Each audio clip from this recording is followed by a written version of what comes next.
Hi friends, welcome back to our channel Dwaraka tech Telugu. మనకి Infinix నుంచి ఒక బడ్జెట్ కిల్లర్ ఫోన్ అయితే లాంచ్ కాబోతుంది. ఇన్ఫినిక్స్ హార్ట్ 60 5G ప్లస్ అనమాట. ఇది మనకు అఫీషియల్ గా ఈ మంత్ 11th అయితే లాంచ్ కాబోతుంది. ఇది అరౌండ్ 10,000 లోపల అయితే రాబోతుంది. ఇంకా మీరు బ్యాంక్ ఆఫర్స్ కానీ క్రెడిట్ కార్డ్ ఇలాంటిది ఏమన్నా యాడ్ చేస్తే ఒక 1000 వరకు అయితే డిస్కౌంట్ అయితే ఉంటుంది. ఈ మొబైల్ సంబంధించిన హైలైట్స్ తెలుసుకుందాం. ఈ సెగ్మెంట్ లో ఇది మనకి 90 FPS అయితే హ్యాండిల్ చేస్తాను అనమాట BGMI. అలాగే ఇది మనకి వన్ ట్యాప్ ఏ బటన్ రాబోతుంది. యాక్చువల్ గా ఈ ఫీచర్ వల్ల చాలా అడ్వాంటేజ్ ఉంది. అలాగే మనకి ఇది అడ్వాన్స్డ్ ఇన్ఫినిక్స్ ఏ తో రాబోతుంది. ఈ సెగ్మెంట్ లో అండర్ 10,000 లో డైమెన్సిటీ 7020 ప్రాసెసర్ యూజ్ చేస్తారు. అంటే ఈ సెగ్మెంట్ లో ఫస్ట్ టైం అనుకుంటా ఈ ప్రాసెసర్ యూజ్ చేయడం అనేది. ఇవి హైలైట్స్ అయితే మొబైల్ లో. ఈ మొబైల్ సంబంధించిన ఫుల్ డీటెయిల్స్ తెలుసుకుందాం. ఫ్రెండ్స్, నా కంటెంట్ మీకు వర్త్ అనిపిస్తే సబ్స్క్రైబ్ అండి, వీడియోకి అయితే లైక్ కొట్టేసేయండి. ఫస్ట్ మనకి మొబైల్ సంబంధించిన డిజైన్ అండ్ బిల్డ్ క్వాలిటీ వద్దాం. ఇది ఫ్రంట్ అయితే ఫ్లాట్ డిస్ప్లే ఉంటుంది, బ్యాక్ అయితే ప్లాస్టిక్ ఫినిష్ ఉంటుంది, సైడ్ అయితే ప్లాస్టిక్ ఫినిష్ ఉంటుంది. ఇది డ్యూయల్ స్టూడియో స్పీకర్ సపోర్ట్ చేస్తుంది. టాప్ లో JBL స్పీకర్స్ అయితే ఇంక్లూడ్ చేస్తామని చెప్తున్నారు. అలాగే ఇది మనకి side motor finger print support ఉంది. IP64 తో రాబోతుంది అనమాట. అంటే ఫుల్లీ వాటెడ్ కాదు, చిన్న చిన్న డ్రాప్స్ కి స్ప్లాష్ స్టేషన్స్ కి సపోర్ట్ చేయగలదు. అలాగే మనకి థిక్నెస్ అనుకోండి, ఇది అప్రాక్సిమేట్ గా 7.8 mm థిక్నెస్ ఉంటుందని చెప్తున్నారు అనమాట. ఇక్కడ వీళ్ళు హైలైట్ చేసిందేమంటే సో స్లిమ్ అంటున్నారు, సో సాలిడ్ అని చెప్తున్నారు అనమాట. అంటే స్లిమ్మెస్ట్ ఫోన్ అండ్ మనకి సాలిడ్ గా ఉంటుందని చెప్తున్నారు ఈ మొబైల్. ఇక డిస్ప్లే అనుకుందాం. ఇది 6.67 inches full HD plus IPS LCD display రాబోతుంది. ఇక్కడ నేను అనుకునేది ఏమంటే అన్న డిస్ప్లే ఇచ్చింటే బాగుండేది అనుకున్నా, బట్ ఇక్కడైతే ఇవ్వలేదు. అలాగే 120 Hz అయితే రీఫ్రెష్ పెట్టారని చెప్పొచ్చు. అప్రాక్సిమేట్ గా 800 nits వరకు అయితే పీక్ బ్రైట్నెస్ ఉంది. యాక్చువల్ గా సన్నెల్ విజన్ లో ఈ బ్రైట్నెస్ కొంచెం బాగుంటే సరిపోతుంది అనమాట. అలాగే ఇది పంచోల్ డిస్ప్లే రాబోతుంది. మనకి వైడ్ వన్ ఎలా సపోర్ట్ ఉంది. OTT ప్లాట్ఫామ్ మీద కూడా మనము హెచ్ లో చూడొచ్చు. ఫుల్ హెచ్డి సపోర్ట్ చేయదు, ఎందుకంటే ఈ మొబైల్ IPS LCD డిస్ప్లే కదా.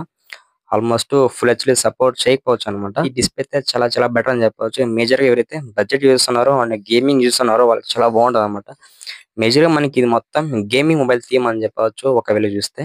ఇక మనం ప్రాసెసర్ విషయానికి వద్దాం. ఇక్కడ MediaTek ప్రాసెసర్ అయితే యూజ్ చేస్తారు. ఇది MediaTek Dimensity 7020 ప్రాసెసర్ మీద రాబోతుంది. ఇది 4 బిల్డియం ప్రాసెసర్ అనమాట. ఇక్కడ LPDDR 5X యూజ్ చేస్తారు. అలాగే AFS 2.2 రాబోతుంది. ఇక్కడ మనకి యాంటిట్యూడ్ స్కోర్ గా ఐడెంటిఫై చేసినట్లయితే అప్రాక్సిమేట్ గా 5 lakh ప్లస్ అయితే యాంటిట్యూడ్ స్కోర్ అయితే కవర్ చేస్తుంది. చాలా బెస్ట్ స్కోర్ అని చెప్పొచ్చు ఈ ప్రాసెసర్ విషయానికి వచ్చినట్టయితే. సో మేజర్ ఎవరైతే గేమింగ్ లవర్స్ ఉన్నారో వాళ్ళకి ఇది ఈజీగా అయితే సూట్ అవుతుంది అని చెప్పొచ్చు. ఇది BGMI 90 FPS అయితే హ్యాండిల్ చేస్తుంది అనమాట. చాలా మంది ఏమనుకుంటారు అంటే 90 FPS వస్తుంది రాదని డౌట్ పడతారు అనమాట. 90 FPS ఎప్పుడు వస్తుంది అంటే మనకి నెట్వర్క్ మంచిగా వచ్చి అలాగే పింగ్ తక్కువ ఉంటే 90 FPS అయితే వస్తుందని చెప్పొచ్చు. హైపర్ ఇంజన్ 5.0 లైట్ తో రాబోతుంది. యాక్చువల్ మనకి ఇది గేమింగ్ టర్బో ఏ మాదిరిగా ఉంటుందో ఆ రిలేటెడ్ అని చెప్పొచ్చు. మనం గేమింగ్ ఆడేటప్పుడు మన గేమింగ్ స్టెబిలైజేషన్ బెటర్ ఉండడం కానీ అలాగే మనకి గేమింగ్ ఆప్టిమైజేషన్ ఇంక్రీజ్ చేయడం కానీ ఆ మాదిరిగా అయితే ఉండదు అనమాట ఈ ఫీచర్. అంటే మేజర్ గా గేమింగ్ ఎక్స్పీరియన్స్ ని ఇంక్రీజ్ చేస్తుందని చెప్పొచ్చు ఈ ఫీచర్ అనేది. ఈ X Boost AI gaming mode ఉంది అనమాట. ఇది యాక్చువల్ గా AI ఫీచర్ చెప్పాలి. ఇది ఏం చేస్తుంది అంటే మేజర్ మనకి గ్రాఫిక్స్ ని మంచి హ్యాండిల్ చేయడం, అలాగే మనకి పింగ్ రౌండ్ కంట్రోల్ చేయడం, అలాగే మన గేమింగ్ అయ్యేటప్పుడు ఎక్కువ ల్యాక్స్ రాకుండా బఫరింగ్ లాకుండా ఇది హ్యాండిల్ చేస్తుంది చెప్పొచ్చు.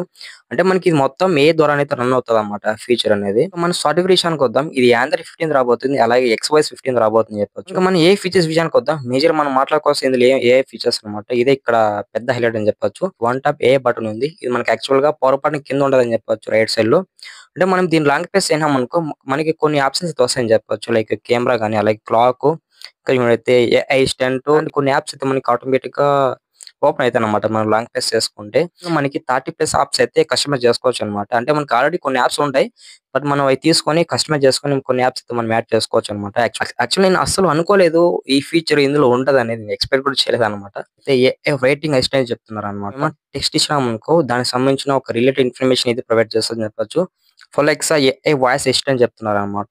అంటే మనకి ఇది ఒక గూగుల్ అసిస్టెంట్ మాత్రమే యూజ్ అయ్యిందని చెప్పొచ్చు. అంటే మనకి ఫోలెక్సా అనేది కొంచెం అడ్వాన్స్ అన్నమాట. అడ్వాన్స్ గా మనకి ఇన్ఫర్మేషన్ అయితే ప్రొవైడ్ చేస్తుందని చెప్పొచ్చు. అలాగే సర్కిల్ సర్చ్ కూడా ఫీచర్ ఉంది అనమాట. యాక్చువల్లీ ఈ ఫీచర్ అన్ని మొబైల్స్ ఇస్తున్నాడు. కొత్తగా వస్తుంది కెమెరా అనమాట. ఇది ట్రిపుల్ క్యామ్ సెటప్ ఉంది, ఒక ఫ్లాష్ ఉంది.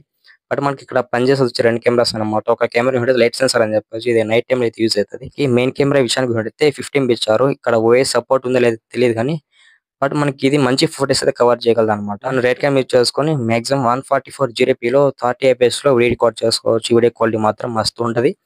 సెకండరీ కెమెరా విషయానికి పెడితే మనకి అక్కడ సెకండరీ కెమెరా ప్రెసెంట్ అయితే మెన్షన్ చేయలేదు, బట్ డెప్త్ కెమెరా అన్నా లేకపోతే మైక్రో కెమెరా అనేది అంత క్లియర్ తెలియదు. ఇంకా ఫ్రంట్ కెమెరా విషయానికి వద్దాం. మనకి ఇక్కడ ఫ్రంట్ కెమెరా 8 MP పెట్టారు అనమాట. 8 MP అంటే చాలా డీసెంట్. మరి అంత హైయెస్ట్ ఫోటోస్ ఎక్స్పెక్ట్ చేయకూడదు. నార్మల్ ఫోటోస్ వరకు గుడ్ అని చెప్పొచ్చు అనమాట. బ్యాక్ కెమెరా యూజ్ చేసుకొని మాక్సిమం 1080p లో వీడియో రికార్డ్ చేసుకోవచ్చు. వీడియో క్వాలిటీ కూడా కొంచెం బెటర్ ఉంటది. మనకి ఇన్ఫినిక్స్ కెమెరాస్ కూడా కొంచెం బెటర్ ఉంటాయి అనమాట. సో ఇంకా బ్యాటరీ విషయానికి వద్దాం. ఇక్కడ 5500 ఎంహెచ్ బ్యాటరీ పెట్టారు. మనకి 33 వాట్స్ అయితే ఛార్జింగ్ సపోర్ట్ ఉంది. 33 వాట్స్ అంటే ఈజీగా 1 అవర్ పైన టైం తీసుకుంటది అనమాట ఫుల్ ఛార్జ్ చేయడానికి. ఫైనల్ గా ఈ మొబైల్ సంబంధించిన అన్ని స్పెక్స్ అయితే క్లియర్ చేస్తామని చెప్పొచ్చు. ఈ మొబైల్ ప్లస్ పాయింట్స్ గురించి మాట్లాడుకున్నట్టయితే చాలా ఉన్నాయన్నమాట. వన్ ట్యాప్ ఏ బటన్ రాబోతుంది. ఇదే ఇక్కడ మేజర్ ప్లస్ పాయింట్ అని చెప్పొచ్చు. చాలా బాగున్నాయి ఫీచర్స్ ని కూడా. అందుకని నేను ఇన్ఫినిక్స్ కి ఎక్కువ ప్రియారిటీ ఇస్తాను అని చెప్పొచ్చు. అందులోన ఇది మన మేడ్ ఇన్ ఇండియా బ్రాండ్ కాబట్టి కొంచెం ఉంటుంది అన్నమాట హైపింగ్ అనేది. ఫ్రెండ్స్ అండ్ మర్చిపోకుండా లాస్ట్ వరకు ఎవరైనా వీడియో చూస్తుంటే ఛానల్ తప్పకుండా సబ్స్క్రైబ్ అండి. వీడియోకి లైక్ కొట్టేసేయండి అండ్ బెల్ ఐకాన్ మాత్రం మీద ఆన్ లో పెట్టుకొని నేను పెట్టే ప్రతి వీడియో మీకు నోటిఫికేషన్ ద్వారా అయితే వస్తుందని చెప్పొచ్చు. ఇది ఫ్రెండ్స్ ఇవాళ వీడియో.